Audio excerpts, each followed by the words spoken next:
চাঁপাইনবাবগঞ্জে ইউডব্লিউ night mini cricket tournament শুরু হয়েছে। বুধবার রাতে 250 শয্যা বিশিষ্ট জেলা হাসপাতালের সামনে ল্যাব 1 মেডিকেল 2-এর মাঠে এই টুর্নামেন্ট শুরু হয়। উদ্বোধনী খেলায় অংশগ্রহণ করেন চাঁপাইনবাবগঞ্জের সাংবাদিক একাদশ এবং ল্যাব 1 মেডিকেল ক্রিকেট টিম।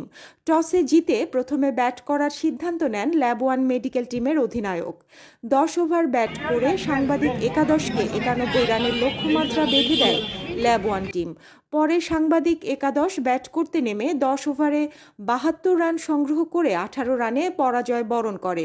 এর আগে অনাড়ম্বরপূর্ণ আনুষ্ঠানিকতার মধ্য দিয়ে ক্রিকেট টুর্নামেন্টের উদ্বোধন করা হয়। শুরুতেই সকল খেলোয়াড়দের ফুল দিয়ে বরণ করে নেন অতিথিরা।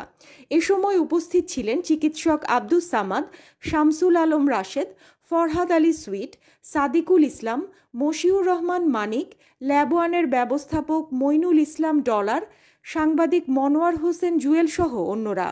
অনুষ্ঠানে অতিথিবৃন্দ আগামী দিনে খেলাধুলায় সকলের পাশে থাকার অঙ্গীকার করেন। ভালো সকল কাজে আছি, এটুকু শুধু বলতে চাই। যত রকম ভালো কাজ আছে এটা খেলাধুলা অন্যতম একটা ভূমিকা, শারীরিক মানসিক সবকিছু মিলিয়ে এই পাড়াতে এরকম একটা আয়োজন হচ্ছে। প্রতি বছর এটা চালু হতো, যদি বছরে 2বারও করে আমি থাকবো আর কি। কারণ আমাকে সম্মানিত করার জন্য ধন্যবাদ জানাচ্ছি। দীর্ঘদিন আমার একটা আক্ষেপ ছিল যে আমাদের মধ্যে ডিজিটাল যুগ প্রবেশ করায় মানুষের মধ্যে খেলাধুলা হারিয়ে গেছে। তো এই জিনিসটা ফিরে এসছে। যারা আয়োজক, এই আয়োজন যারা করেছে, আমাদের সাংবাদিক একাদশ এবং ক্লিনিক কর্তৃপক্ষ যারাই অংশগ্রহণ করছেন, সবাইকে অভিনন্দন।